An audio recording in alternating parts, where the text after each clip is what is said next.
Hello friends, last video में हमने harmful activities of bacteria के बारे में जाना था। आज हम अदर मोनेरन्स की बात करेंगे। अभी तक हम मोनेरा फाइलम की स्टडी कर रहे थे। मोनेरा फाइलम में हमने यू बैक्टीरिया और आर्की बैक्टीरिया के बारे में जाना था।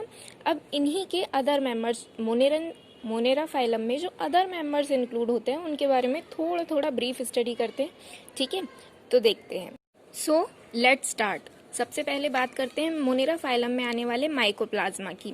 माइकोप्लाज्मा का दूसरा नाम है पीपीएलओ। ठीक है, pleuro pneumonia like organism. Pleuro कहते हैं, प्लूरो उस ऑर्गेनिज्म को कहते हैं जो हाईली वेरिएबल होता है, क्योंकि ये अपने स्ट्रक्चर को बार बार चेंज करता रहता है, इसलिए हम इसे प्लूरो निमोनिया लाइक ऑर्गेनिज्म कहते हैं। और ये स्मॉलेस्ट मोनेरन है। ठीक है, सबसे छोटा मोनेरन है। ठीक है, नेक्स्ट पॉइंट है Mycoplasma was discovered in pleural fluid of the person suffered from pleuropneumonia।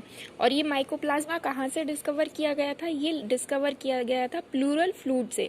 Pleural fluid, ठीक है, उस पर्सन का जो सफर कर रहा था प्लूरोनिमोनिया से। प्लूरल हम उस फ्लूइड को कहते हैं जो हमारे लंग्स के चारों ओर भरा रहता है। उस फ्लूइड में किसे डिस्कवर किया गया था? माइकोप्लाज्मा को। एक पर्सन जिसको प्लूरोनिमोनिया हो रखा था, उसके प्लूरल फ्लूइड में हमने किसको डिस्कवर किया था? माइकोप्लाज्मा को। और प्लूरल फ्लूइड क्या है? लंग्स के चारों ओर जो हमारे फ्लूइड पाया जाता है उसे हम प्लूरल फ्लूइड कहते हैं। ठीक है, नेक्स्ट पॉइंट है due to absence of cell wall it have soft skin. ये जो माइकोप्लाज्मा होता है इसके अंदर क्या नहीं पाई जाती? सेल वॉल नहीं पाई जाती, इसलिए इसकी स्किन कैसी होती है? सॉफ्ट होती है। सेल वॉल ही तो रिजिडनेस देती है हमारे ऑर्गेनिज्म को, और वही इसमें नहीं है, इसलिए इसकी स्किन कैसी है? सॉफ्ट स्किन है। Continuously change its form, so we called it joker of plant kingdom. इसी को हम और क्या कहते हैं? Joker of plant kingdom.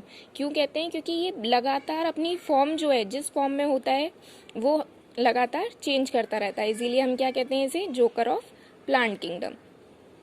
Next point है रिप्रोडक्शन। ये रिप्रोडक्शन कैसे करता है? रिप्रोडक्शन करता है एलिमेंट्री बॉडीज के थ्रू, मीन्स एलिमेंट्री बॉडीज का फॉर्मेशन करके ये माइकोप्लाज्मा रिप्रोडक्शन करता है। नेक्स्ट पॉइंट है आपका due to absence of cell wall we use streptomycin and tetracycline to kill mycoplasma.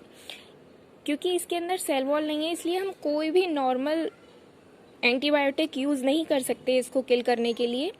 हम इसके लिए कौन सी एंटीबायोटिक्स का यूज़ करते हैं? Streptomycin and tetracycline. बिकॉज क्योंकि इसके अंदर क्या नहीं है? सेल वॉल नहीं है, और जिन पे सेल वॉल नहीं होती उन पर इफेक्ट करने के लिए हमें कुछ स्पेशल एंटीबायोटिक्स का यूज़ करना होता है। ओके, नेक्स्ट पॉइंट है mycoplasma occurs between virus and bacteria. Mycoplasma किसके बीच पाया जाता है? वायरस और बैक्टीरिया के बीच में पाया जाता है। ठीक है, तो ये था आपका माइकोप्लाज्मा, नॉट मोर, बट कुछ क्वेश्चंस यहाँ से आ सकते हैं। हमने क्या किया? एक ब्रीफ स्टडी की है। ठीक है, नेक्स्ट देखते हैं हम। नेक्स्ट मोनेरन है आपका एक्टिनोमाइसिटीज। ठीक है, एक्टिनोमाइसिटीज का नाम हमने जब एंटीबायोटिक्स के बारे में पढ़ा था तब पढ़ा था, क्योंकि हमने बताया था कि मोस्टली एंटीबायोटिक्स जो प्रिपेयर की जाती हैं वो किससे प्रिपेयर की जाती हैं? एक्टिनोमाइसिटीज से।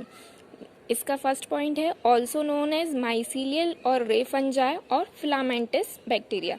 इसी को हम माइसीलियल या रे फंजाई या फिलामेंटस बैक्टीरिया भी कहते हैं। माइसीलियल इसलिए कहते हैं क्योंकि इसमें छोटे छोटे फिलामेंट्स पाए जाते हैं, माइसीलिया पाए जाते हैं। ठीक है, नेक्स्ट पॉइंट है musty smell of soil after first rain occurs due to actinomycetes nocardia. जो मस्टी स्मेल होती है, आपने देखा होगा जब भी रेन पड़ती है, मतलब जब भी बारिश पड़ती है, तो स्टार्टिंग जब बारिश की होती है तो एकदम से सॉइल पे जब वो पड़ती है तो एक अजीब सी, एक अच्छी सी स्मेल आती है, मस्टी स्मेल आती है सॉइल की। तो वो किसकी वजह से आती है? एक्टिनोमाइसिटीज नोकार्डिया की वजह से। ठीक है, नेक्स्ट पॉइंट है mostly antibiotic formed from actinomycetes. ये पॉइंट हमने एंटीबायोटिक्स में भी पढ़ा था और एक्टिनोमाइसिटीज में, कि मोस्टली एंटीबायोटिक जितनी भी ज़्यादा से ज़्यादा आपकी एंटीबायोटिक्स हैं वो किससे बनाई जाती हैं? एक्टिनोमाइसिटीज से। नेक्स्ट मोनेरन है आपका क्लेमाइडी। क्लेमाइडी का फर्स्ट पॉइंट है obligate intracellular parasite of gut of vertebrates. ये क्या है? ऑब्लिगेट है। इन टर्म्स को तो मैं कई बार क्लियर कर चुकी हूँ कि ऑब्लिगेट और फैकल्टेटिव क्या होता है, लेकिन फिर से एक बार बता देती हूँ। ऑब्लिगेट होता है जो कंपलसरी होता है, मतलब वहीं रहता है। फैकल्टेटिव होता है कि कभी कहीं रह लिया, कभी कहीं रह लिया, मीन्स जो वेरी कर सकता है अपनी कंडीशंस को, जो चेंज कर सकता है, उसे कहते हैं हम फैकल्टेटिव, और जिसकी कंडीशन फिक्स रहती है उसे कहते हैं ऑब्लिगेट। ठीक है, तो ऑब्लिगेट इंट्रासेलुलर मीन्स सेल्स के अंदर रहने वाला पैरासाइट है। कहाँ पे? Gut of vertebrates, means vertebrate की गट्स के, वर्टिब्रेट्स की गट की सेल्स के अंदर रहने पाया जाने वाला मोनेरन कौन सा है? क्लेमाइडी। नेक्स्ट पॉइंट है इसका, also cause conjunctivitis in eyes. ये क्या कॉज करता है आईज में? कंजक्टिवाइटिस। क्लेमाइडी ही वो माइक्रो ऑर्गेनिज्म है जिनकी वजह से हमें आईज में क्या हो जाता है? कंजक्टिवाइटिस हो जाता है। ठीक है, कंजक्टिवा क्या होती है? आपकी आईज में सबसे ऊपर जो लेयर होती है उसे हम कहते हैं कंजक्टिवा। जब ये उसे इन्फेक्टेड करता है तो हम उसे कहते हैं कंजक्टिवाइटिस। ठीक है, तो नॉर्मली क्वेश्चन आपसे ये भी किया जा सकता है कि कौन सा ऐसा मोनेरन है जो ह्यूमन की आईज में या ऑर्गेनिज्म की आईज में कंजक्टिवाइटिस कॉज करता है। ठीक है, तो आंसर होगा chlamydiae. Next monerian is rickettsiae. Rickettsiae discovered from patient named Ricket. Rickettsiae जिस पेशेंट से डिस्कवर किया गया था उसका नाम क्या था? रिकेट था, इसीलिए इसका नाम क्या पड़ गया? रिकेट्सियाज। नेक्स्ट पॉइंट है obligate intracellular parasite of gut of arthropod. Obligate अभी बताया था, इंट्रासेलुलर अभी बताया था। ये भी पैरासाइट है जो अंदर रहता है, किसमें? आर्थ्रोपोड्स के गट्स के अंदर रहता है, सेल्स के अंदर। ठीक है, नेक्स्ट पॉइंट है rickettsiae cause different kind of fever in human. अगर ये ह्यूमन में पाया जाता है तो ये बहुत डिफरेंट काइंड के फीवर कॉज करता है, किसमें? ह्यूमंस में। ठीक है, नेक्स्ट पॉइंट है रिप्रोडक्शन थ्रू एलिमेंट्री बॉडीज और रेटिकुलेट बॉडीज। रिकेट्सियाज कैसे रिप्रोडक्शन करता है? या तो एलिमेंट्री बॉडीज के थ्रू या फिर रेटिकुलेट बॉडीज के थ्रू, मीन्स ये इस तरीके की बॉडीज बना लेता है और फिर उसके थ्रू रिप्रोडक्शन करता है। नेक्स्ट और लास्ट आपका मोनेरन्स है साइनोबैक्टीरिया, दैट इज बीजीए। भी बीजीए के नाम से जानते हैं आप इसे, ब्लू ग्रीन एल्गा। फर्स्टली तो ये ग्राम नेगेटिव होता है। साइनोबैक्टीरियाज आपके जितने भी होते हैं वो कैसे होते हैं? ग्राम नेगेटिव होते हैं। नेक्स्ट पॉइंट है ऑक्सीजेनिक फोटो ऑटोट्रॉफ्स। इसका क्या मतलब है? ऑक्सीजेनिक का मतलब है ऑक्सीजन की प्रेजेंस में, फोटो ऑटोट्रॉफ्स का मतलब है जो फोटो मीन्स लाइट की प्रेजेंस में अपना फूड प्रिपेयर करते हैं। ठीक है, तो साइनोबैक्टीरिया क्या है?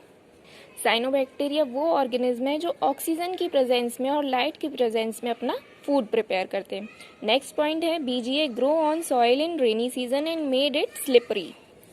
जैसा आपने रेन्स के बाद देखा होगा फ्लोर पे या रोड पे काफ़ी ग्रीन ग्रीन सा जमा हो जाता है और अगर आप उस पर पैर रख दो तो वहाँ पे आपका स्लिप होने लगता है। तो स्लिपरी रोड या स्लिपरी फ्लोर किसकी वजह से होता है? बीजीए की वजह से, क्योंकि वहाँ पे बीजीए ग्रो कर जाते हैं। ओके, नेक्स्ट पॉइंट है doctor R N. Singh professor of BHU found the nitrogen fixing property of VGA.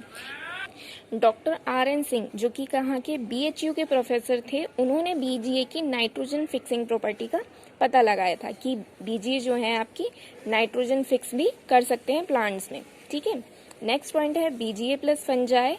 अगर बीजीए और फंजाई को हम मिला दें, बीजीए और फंजाई की अगर कहना चाहिए एक एसोसिएशन को देखें तो उसका नाम होता है लाइकेन, और बीजीए और प्रोटोजोअन्स की जो एसोसिएशन होती है उसे हम कहते हैं साइनेल। ठीक है, और इन दोनों एसोसिएशन को हम क्या कहते हैं? Symbiotic association. सिम्बायोटिक एसोसिएशन इसलिए कहते हैं क्योंकि दोनों एक दूसरे को प्रॉफिट देते हैं और हम एक ने दूसरे के लिए किया, एक ने रहने की जगह दी और दूसरे ने उसके लिए खाना बना दिया, तो ये होती है सिम्बायोटिक एसोसिएशन। तो इन दोनों में क्या पाई जाती है? लाइकेन और साइनेल में सिम्बायोटिक एसोसिएशन। किसकी? बीजीए और फंजाई की है तो वो लाइकेन के नाम से जाना जाएगा, और बीजीए और प्रोटोजोअन्स की है तो वो साइनेल के नाम से जाना जाएगा। ठीक है, अगर आपको सारे पॉइंट्स अच्छे से समझ में आए हो तो वीडियो को लाइक कीजिए, शेयर कीजिए और सब्सक्राइब कीजिए। Thank you for watching.